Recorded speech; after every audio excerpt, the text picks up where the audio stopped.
It's wild how we guilt ourselves into feeling bad about certain things. And it's not really us guilting ourselves, it's shame from society. You know, the things that we were taught. Oh, you got to be a really good friend. You got to be there for every single person in your life at all times, or else you're going to hell. That's how people act, you know. There's a video by a real Coca-Cola Lola. Okay. She's on TikTok, but I'm pretty sure you can find her elsewhere. Real Coca-Cola Lola is her TikTok name. Somebody reposted it and she said, I will be useless this year. I don't know anything. And that piqued my interest because I was like, that's what it says across the video. I was like, what's she talking about?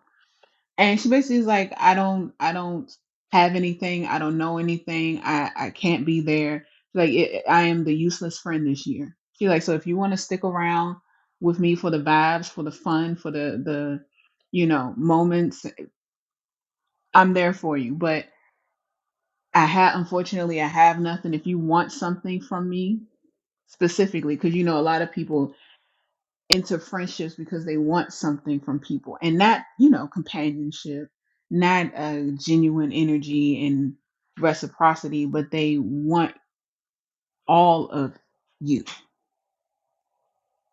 And that's what they expect from you. People enter friendships and relationships wanting to consume you because they're lacking something. That's really what it boils down to. They're lacking something. They see that you have more than what they have and they want it for themselves.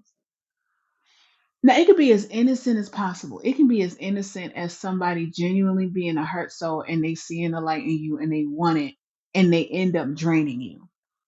People think that when folks drain you, they're the most evil, narcissistic people in the world. No. Some of the sweetest people, the ones who wanted love the most, were covert narcissists. They weren't nasty. That's the thing. Just like with even though they don't use it clinically anymore, with sociopaths, people think that they're all the night stalker or some type of serial killer. No, some of the people that come off the sweetest and are always there for you can be covert narcissists. They could be selfish. They could absolutely be like, I want to share this thing with you, or I want to talk to you on the phone all the time and not even realize how draining they could be. Even if you told them, because they're so wrapped up in themselves because of trauma or whatever else, they don't care, basically. Or at one point they do care and then they may stop caring because those old habits are hard to break. We don't ever talk about the people who are not laser focused on ruining your life. That was a post that I saw yesterday too. The timelines are syncing literally because the algorithm literally does that.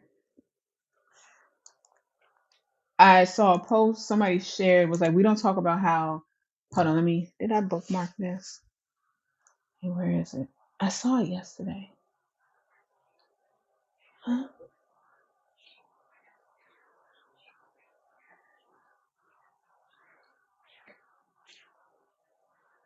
Hold on, my roommate's going back upstairs. I don't think I bookmarked it. But basically, somebody we don't talk about how there are so many people who are covert narcissists, and the ones who attempt to force communication, and you need to talk these things out, and you need to share your emotions. They only want you to share your emotions for their own comfort, without allowing you to have space, without allowing you to have your autonomy, without allowing you to think for yourself, to take a minute to decide what you actually want, to sit with your feelings. You may think, oh, I care about you, so I want you to talk about me, when in actuality, some of them actually only really care about themselves. And they're acting based off of old trauma. So they're like, you got to communicate how you feel. Not in the moment, I don't. And both of those situations mirrors something that I let go of within the last few years. Three people, two things that I let go of within the last few years. And I wrecked my brain. I lost weight. I was malnourished. I could not work and could not focus because I had convinced myself based on old trauma and how I was raised, and of course social media, because that was still in the back of my mind. I was like, why do I think this? And I was like, oh yeah, running in those moral as circles, the Pluto and Sagittarius generation, or even my generation, because some of them, we definitely did do that whole, is it morality? Your morals are fucked up. Morals, morals, morals, morals, morals. Whereas this generation, this newer generation, is more so about seeming like good people than actually knowing what it means to be a good person. They're tiptoeing around every single fucking thing, that they can't even have peace in their relationships because they're too worried about stepping on each other's toes. They would rather suffer in a friendship.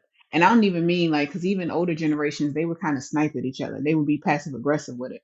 Some of this generation, I've seen some arguments where people literally biting down their tongue because I don't want to make them feel bad. Fuck that. If they say something you don't like, tell them. The fuck? Like, if your friend has been shady to you, fuck that. You don't owe them that kindness because they didn't give you that kindness. Or if they tripping, let them fucking know. You know? And they are willing to be a martyr in their relationships. And I'm like, that's not honorable, baby. That's naive. It's very egotistical. That's an ego thing. So you're not as white laced as you think you are. You're kind of comparable to the people that you don't like.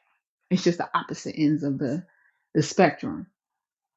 And they would rather sacrifice themselves to seem like a good person than to actually allow people to be bad people and allow themselves to be bad, quote unquote, bad person, and not suffer for morals. At one point they thought it was more immoral, obviously, to fucking work on a Saturday. Roommate loud as hell. To work on a Saturday. Yeah, Sabbath is Saturday. So I literally allowed, because that's how deep the programming ran. I had to undo a lot of programming that told me that I was a bad person. And this is me older, over 30. That's how deep it goes. My mother had her own set of programming and she would have been 70. Math. Yeah, she would have been 70 something. Yeah, because she's 40 years older than me. Yeah, she would have been in her 70s. And she still had programming that ran very deep. you know so me convincing myself that I was a bad person because I no longer wanted to be friends with two people I had been friends with for over 2 decades. And I'm like, well, they're going through so much, and and blah blah blah, like they're my fucking children. That's literally what it boiled down to. I was treating them and I was thinking about it like they're my fucking children, like I owe them. Even parents past a certain point don't owe their children much. Like you don't. This generation likes to pretend that they do. You should have that relationship that you would want to do for your children, yes. But if a parent doesn't want to do for their children past a certain point, they don't have to, and the child has to deal with that. And I mean child, over that's an adult. That you should want to, but the parent doesn't have to. And I notice this generation don't like to hear that. They can't stand hearing that. Now, if you had a bad relationship with your parents prior to being 21, understandable. I get it. But they could literally stop supporting you whenever they wanted to, especially if they're not worried about being a quote unquote bad person. We all have free will, so to speak. And I had convinced myself that because these two people in my life had gone through a lot, that I should keep them around even though they were no longer of any value to me. And it sounds fucked up. I'm not afraid to say that anymore. It sounds fucked up to the average person who's afraid of being looked at as a bad person, but I'm not. They no longer were of any value to me because I had been through a whole fucking lot too. And that's not why they weren't of no any value. But every single time we had ever gotten on the phone, they only wanted to talk about themselves. I would get in a word edgewise, I get barely a response from one friend. She was barely there emotionally. She never really gave me anything other than, yeah, oh, that's fucked up. Why are you here? Fuck you here for? I don't need a listening ear. I do most of my talking to myself. Why are you here? And the other one, every time she got on the phone, she only wanted to talk about what was going on in her day, what was going. She would ask about me, but by the time I was done speaking, she would say a few pieces and then move on to whatever the fuck she wanted to talk about again. I got tired of that. So I had to really reevaluate, why are you here for me? Because I've done a hell of a lot for them over the years. And so I was holding on to a few things that the friend did for me after my mother passed. And I was like, well, I gotta keep her around because she literally was there for me after. And I'm like, so it's been well, now when I stopped talking to her, it was 6 years. Within those 6 years, has she done anything that made you want to be around her? And not even a service, not even like you have to do something. Do you want to be around her? Do you like her? Do you enjoy her company? And the first time that I said no, I felt so bad. But I stopped feeling bad. It was a long process. I stopped feeling bad once I realized just how much I had grown over the years. And I saw why I no longer enjoyed her company. It was because I had grown. We weren't compatible anymore. And the way that she was acting is the way that she had always acted. And that's fine. There's nothing wrong with that. I just got tired of it. So, and the other friend was emotionally blank. So that was actually an easier situation to let go of than the other one was. Barely talked to her.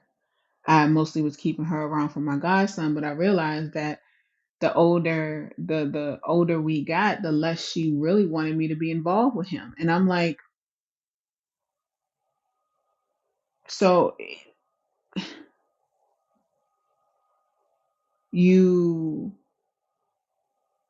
okay, your child, I'm out. Like, she would let me speak on the phone with him and would tell him to call me and stuff like that, but I hadn't seen him in a while. I hadn't actually been around him in a while. She wouldn't listen to anything that I would say about him, like, period. So I'm like, why am I here is the question. Why am I here? Just to be in just to be here? No, that's not good enough for me. I need intimate relationships. I need relationships that are full of reciprocity, and I wasn't getting that. The relationships had become dead weight to me. And it sounds fucked up when you say that, especially if you know the history. It sounds really fucked up.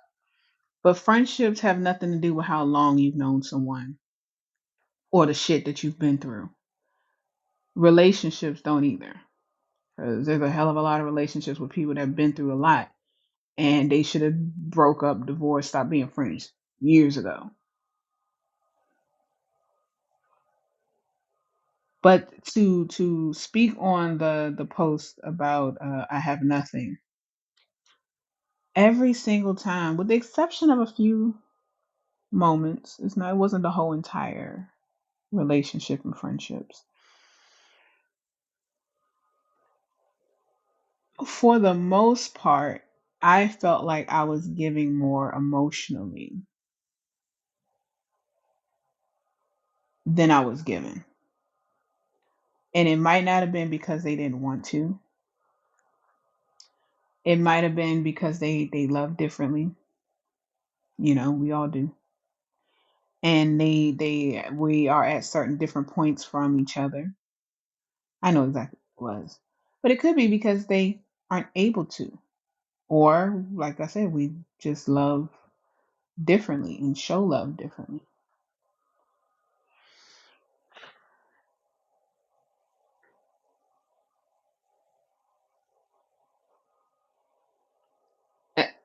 the majority of the time, whenever I would be called or whenever it would be, let's it felt like I was giving more than what I was receiving. Point blank, period. It felt like I was giving more than what I was receiving. And that was not okay with me. Even when we had a party for the celebrating a holiday, me and the other friend was running around doing most of the work. And I'm like, this is supposed to be your party. Why am I doing most of the work? And I wanted to. I enjoy that type of stuff, but that's also how I realized I enjoy throwing parties and um, yeah. I mean, I already knew it, but that kind of solidified it because it was so easy for me, and I had done it for at my home as well. But I was like, I'm the mama. I don't want to feel like the mother in my friendships or in my relationships. So in order for me to stop feeling like the mother in my friendships and my relationships, I have to stop being the mother. Period. I have to stop being the mother. I can be nurturing, but I'm not going to be your mother. I'm not going to be the shoulder you constantly are crying on, especially if you are always fucking crying. It's always something wrong. I'm not going to be here to listen to you complain about what's going on in your life when you only call me or text me every once in a blue moon. I'm not giving all of myself to half ass relationships. I have nothing left to give.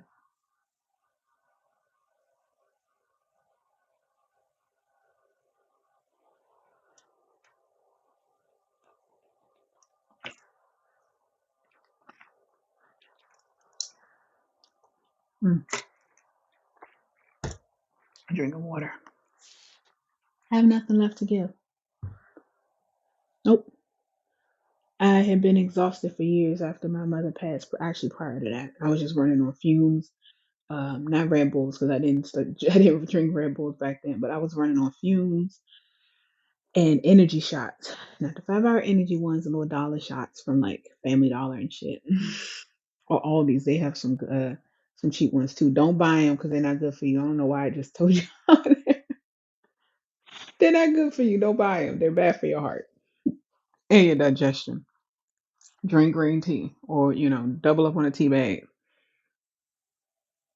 But I was running on fumes and I had been running on fumes, giving away pieces of myself to so many people.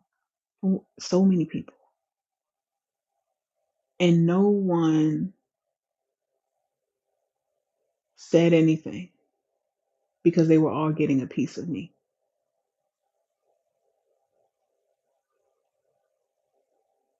I was thinking back on conversations that I had with friends and cousins and stuff about their drama, relationships, or whatever else. And every single time I would tell them, stop giving yourself, giving so much of yourself to them.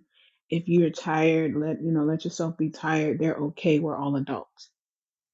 All of us are over the age of 25, including my younger cousins. Well, yeah, my younger cousins is over the age, will be over the age of 25. But we are not teenagers anymore. We do not have friendships as though we are teenagers. And a lot of us are carrying on our friendships still like we are teenagers. We are giving people more of ourselves than what we need to. We don't have healthy boundaries with ourselves and with our friends. We say, well, they've been there for me because of that. Fuck that. How do they make you feel now? Do they listen to you? Do they validate you and not in a desperation, but like they're listening and they get you? If not, why are they there? Why are you there? Just to have people? That didn't feel good to me because you felt like you owed yourself to them. That didn't feel good to me either. I was stunting myself. And in stunting myself, I was stunting their growth too.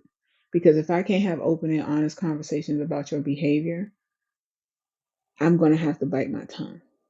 And I say your behavior because sometimes the behavior of other people in our lives affects us too. Like, for example, that friend that was always getting into somebody else's drama at her job and in her friend's life, her conversations would be so disruptive when we would get on the phone. She would be mad about everything, stressed about everything, and I didn't want to talk to her. And it only happened. She was the sweetest person. Sweet. She's a Leo. She's sweet as fuck. Sweet, sweet, sweet, sweet, sweet. And that's also why it was so hard to let her go. So fucking sweet. Oh, I hope she let go of the people that don't see her sweetness, and so she can allow people to see her light to come into her and come into her life. But she deserves it. But every time I got on the phone with her and tried to change the subject to something more uplifting and something more good, even while she was scrolling on the phone, she was only looking at bullshit. And so she would get more and more angry. She would get more and more frustrated. She would be more and more irritated if she was out and about. Because of all of that, she would have road rage out the ass and get in arguments with people. I didn't want to be around that. For my own sanity, I had to leave. And there was no convincing me going back with the last few years that I had had.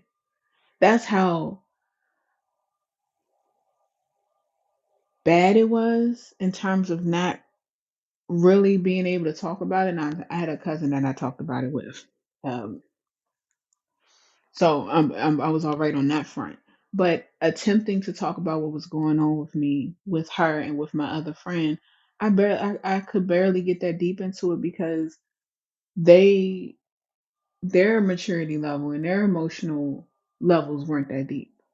I had outgrown them on every aspect, every facet, other than um, well, I even say career because I have a lot more experience in a various uh, well, whatever. That's not important.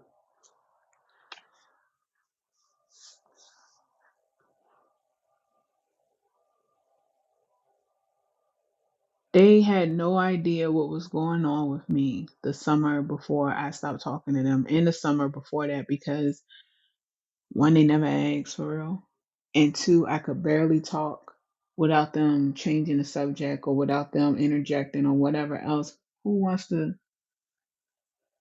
be friends with people like that? Or if I had a conversation with the other one, it was like she wasn't there. So what's the point? There's no point in talking to you. You're giving me nothing. Like, go on, girl, give us nothing. You're giving me absolutely nothing. So why am I talking to you? I can't find a reason. I'm mostly repeating these things because it was crazy how I had convinced myself that I was not a good person and was debating our friendship when I already knew what to do. I already knew what I needed to do and why. And someone may say, well, yeah, you were debating it because, you might be a good friend. And no, fuck that. I was debating it because I had been told for years that if I don't allow people to drain every aspect of every inch of me, to drain all of the blood out of my fucking body, then I'm a bad person. That's why I was debating it. Period. I already did a reflecting on that a long time ago, so you can't convince me otherwise. That's why I was debating it with a hint of I don't want to hurt them. And then I had to think, well, they basically already hurt you, even if they don't realize it. Well, why didn't you tell them? Why didn't you let them know? Have you not been listening for the past? How long I've been yapping? When you can no longer communicate openly with people, the relationship is over. I'll repeat that one more time. When you can no longer communicate openly with people, the relationship is already dead. Even if you still have them in your life, the relationship is dead. Let it go. If the relationship is stagnant, the conversation is stagnant, y'all not getting anywhere with the not just compromising, but with the understanding, the relationship is dead, baby. You're holding on to it. Just because you keep the relationship around does not mean it's a good relationship or one that you should continue. You're just keeping it around. Anybody can keep a relationship around. Anybody can keep people around them. What is the quality of the friendship, the relationship, the business partnership, whatever it is? What is the quality? That's like keeping a dog around that keeps biting you or keeps biting your kids.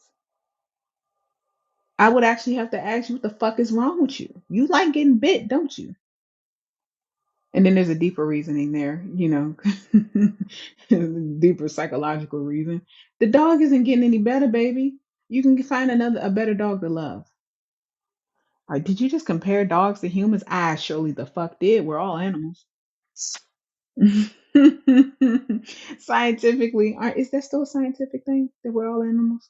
I haven't read an update on human biology in a while. I don't really actually give a fuck about human biology that much outside of humans becoming healthier, without unhealthy habits. But other than that, I don't know. I'm ignorant on that front. But yeah, yeah, I am.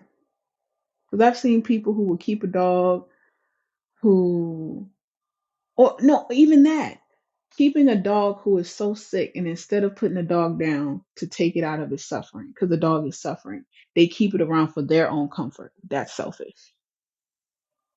That's selfish. You actually want a dog to suffer in pain just so it wouldn't have to leave you. You want to suffer in pain just so the relationship doesn't have to end. That's not only selfish in the friendship front, that's selfish, but it's also masochistic. Masochistic. It's been a minute since I used BDSM terms. Yeah, masochistic. A person who gets satisfaction and sexual gratification from their own public or painful humiliation, whatever. No, you deserve better than that. They deserve better than that. And sometimes the people who can give you what you want and also give you the same love that you give in return, they're being blocked by the people that you keeping around just because you want them there. Sometimes they're being blocked. It's like a job. You holding on to one job. How the hell another job gonna come through? Sometimes people have to lose their jobs and lose their homes and things so that a better job can come through. And you have people. Why is that so fucked up? I've seen it. My mother got laid off from her job. Was working at the DMV. Yes, she was a DMV lady, the best one that they have ever had. I know that for a fact. All because one woman, that old evil, nasty woman, didn't like her. Didn't like how nice she was and how much people loved her. Like the amount of free stuff my mother got. Speaking of which, I need to go get that rain stick from over at our house. There was a guy who had just moved. Either he had just moved to America or he was a businessman that was always coming in and out of America. And I think he had to update his papers or somewhere. It was something like that. And because she was so sweet and patient to him, I remember I met him once because I used to go to her job on the weekends and wait for her to get off so we could go to lunch. And I met him once. He was such a sweet man. I think he was West African. Gave her this gorgeous handmade rain stick. And you can see the staples and the hand carvings and everything. And it literally sounds like rain. I'm taking that with me. I meant to get it the last time we were over there and I forgot. I was so pissed. And he gave it to her as a gift, as a thank you. I think him and his wife or somebody, sister, somebody made it back home and he brought it from his country to give to her. Yeah, I would have been jealous of that too. But instead of seeing her what she was doing and how she was and saying I want to be like that, people tend to not do that. Humans. The woman, it was something I think because she had been late. If you live in DC, you know how the buses run, especially back in the late 2000s or like the 20, no, it was a 2000. the buses was like all over the place. There was constant accidents on the train. So she would be like 5 minutes late. And the woman used that as a justification for firing her. But she lied on my mother and said she cursed. My mother, I had only ever heard my mother utter two curse words. One was damn, and that was because somebody got stuck. Like this damn thing. I was like, Mom. And the other one was shit, and she was really pissed. Like she was mad and justified too. Well, even everybody at the office, customer, everybody was like, she don't curse. Like even one of her coworkers was like, I stopped cussing because she don't curse. Like I started feeling weird about cursing because she don't cuss. But that was so nasty and evil of her. I forgot my main point because I went off. Y'all know how I be. But she, I'm gonna have to go backwards and read my and go back on my point. But if that makes sense, I probably didn't connect the finish connecting the point. I'm trying to get some out of my eye. I probably didn't finish connecting the point because I got off a little off topic. But y'all should know me by now. I always do. That's why y'all listen because y'all like to hear me ramble. And if you don't, what is wrong with you that you listening to something you don't like? But no, we are not holding on to things and people just to keep them around. If a TV stops working and you can't fix it, you sell it for parts or you throw it away. Yes, I keep comparing inanimate objects and animals to human relationships because that's how useless they become to us. The longer we keep them around when they're no longer working, they're useless. Now it's a different story if you're like, well, this person makes me laugh. They have all these iffy qualities, but they make me laugh, and that's all I need. Okay, that's fine. That to me, that's a valid reason. To me, that is a valid reason to keep somebody around, even if they're not like, their communication skills may be there or something that is not ideal, but it's not serious. That's a valid reason to me. It really is. Absolutely.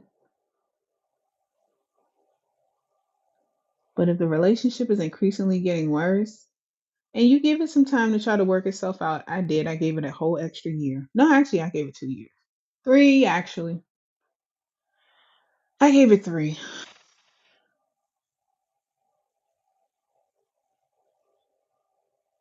and really tried during that last year and a half, and it felt forced. That's what hurt the most. It felt forced. Why doesn't this feel natural to me? And it's not because I'm not a good friend. It was because I just didn't want to. And that's okay. And also, I was trying to do things that wasn't natural to me, trying to force myself to hang out with people a lot. That's not who I am. I need my alone time and my downtime. That's just who I am, and I'm not going to force myself to be anything other than that. When I want to go out and about, I am out and about, but I'm no longer what that video said. I have nothing left to give. I am no longer over extending myself for people anymore. That's also how you reach burnout. Overextending yourself for people. I Sagittarius, they always say, "Oh, this is such a social sign." Eh, I enjoy being social, but now I know how to listen to my social battery. And I have been going through a whole lot. I've been going through a lot my entire fucking life. And so I forced myself to be social during periods where I was going through the most until I couldn't do it anymore. And I didn't realize just how much and for how long I was forcing myself to be social so that other people can have bits and pieces of me. Because, oh, where can't come on out. Like, where's she at? Come on. Like, come on, you coming out? And I'm like, yeah, I'm coming out. I had overextended myself way past the point of where I even wanted to anymore. I was forcing, that's why I drink so much. I was forcing myself to have fun when I didn't want to. Now that I've grounded myself and I've worked on my health and mental health and stuff, now I have more of a drive to go out. But during forcing yourself to go out during dark periods of your life, like constantly, it takes a toll on you. It takes a toll on you, honey.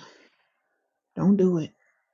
Now make yourself go out if you know you need a break or you need, some good to be around some good environment or some good music or maybe go eat some good food even if you don't want to, because that'll boost your mood or you'll feel better down the road with it.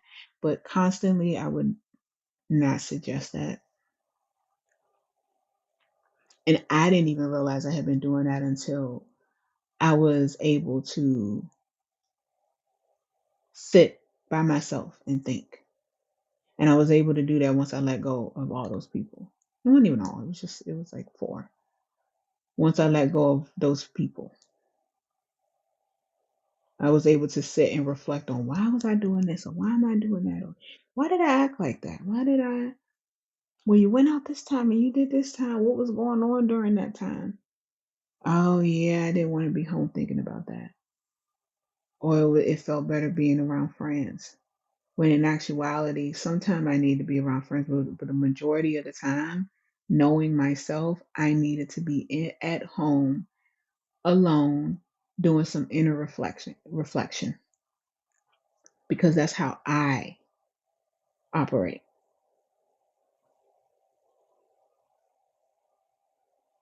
Because I always realized, with the exception of talking to my cousin, who at one point we were on the same wavelength mentally and emotionally.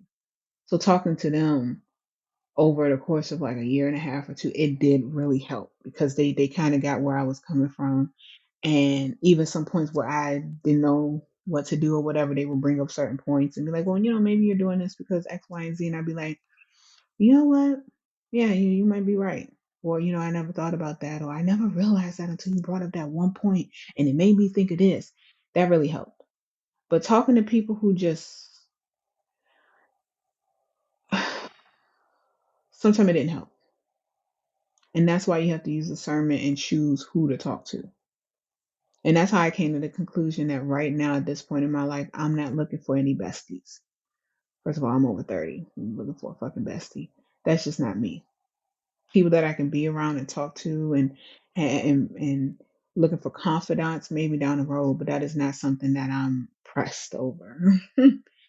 I like my own company and I have people to talk to. I'm not lonely. That desperation of, oh, but we're best friends, BFF, best friends to the end, or I gotta talk to my friend every single night. If it's healthy and it's beautiful, love it, gorgeous. But if it's not and you're just used to it, I can't applaud that. I don't want that. But yeah, I have nothing to give. I was drained of everything that I had left in terms of giving myself all willy nilly when my mother passed. I even told my current relationship at that time, I have nothing in me. Now I have everything to give, but I am very selective with who I share that with. And I am very proud of myself for that. Everyone will not get everything from me anymore.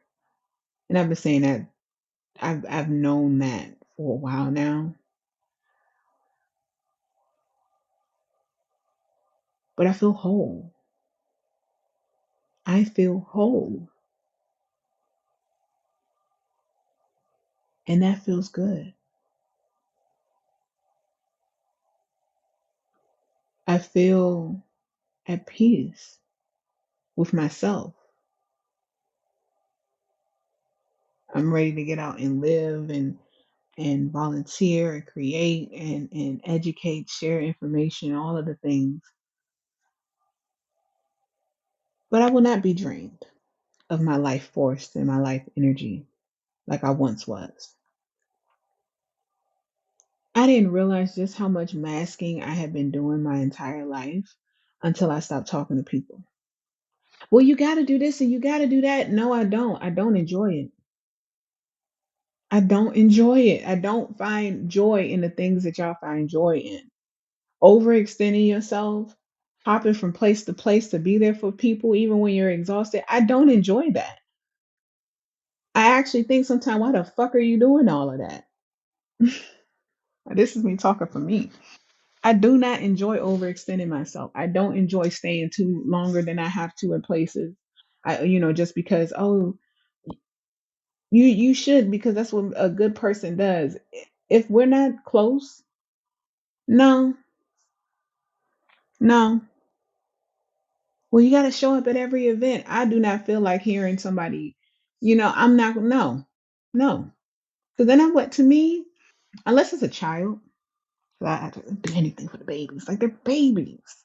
Even if they're like 12, they're babies, I'll go to your child's terrible recital because they're children. Their ego and their self-esteem is so important to boost. Like, allow them, and then you got to be bad to be good. Some people, you got to playing the violin unless you are a freak of nature in a good way. A freak of nature is it's going to sound like a cat crying before it sounds like, I don't know, what's a famous violinist. So yes, I will go and hear the screeching of your child's violin because keep practicing, honey. Yes, I'm so proud of you. Yay, you did it. You got up there on that stage and you played, honey. Keep at it. Of course I'm gonna do that. Before grown ass adults, fuck that. And that's the thing. A lot of adults are still children. They still have childhood trauma. They still have childhood wounds, and they want other adults to treat them like the child that they used to be. They want people to lie to them. A lot of adults want people to sugarcoat things. They want them to show up and boost their egos like you would a child. And yes, we all still have children. We have an inner child. That never that child in us never leaves. However, there is a strong emotional difference depending on what's going, unless you're neurotypical, there's a strong, but even no, unless you're neurodivergent, but even neurotypical people, I see this. They want to be treated to a certain degree like children, and I will not. I will not. I will boost everybody, but I will not boost a child the way that I would boost an adult. Have you ever talked to a man who had the emotional maturity of a child and needed to be boosted like a child? I've met too many of them like that. That's not something, unless you pay me 100K a month to be your personal emotional fluffer.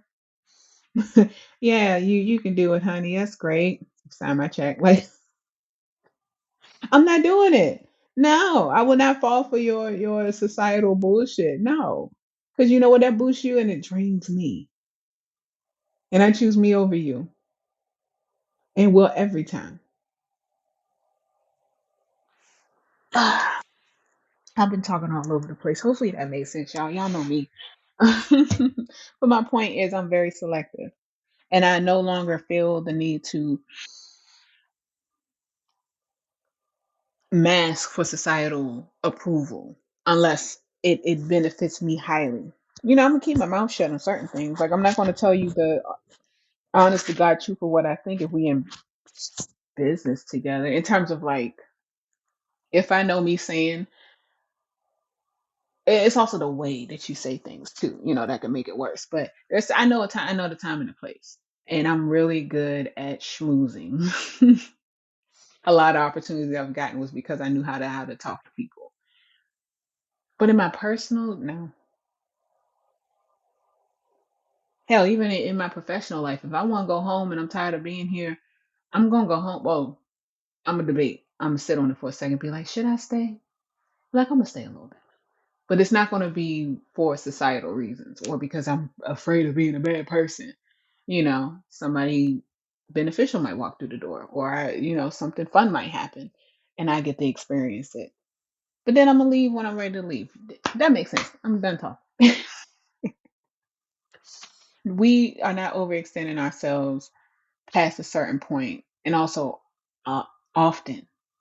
Some of us do it or have done it every single day of our lives, and we wonder why we are exhausted.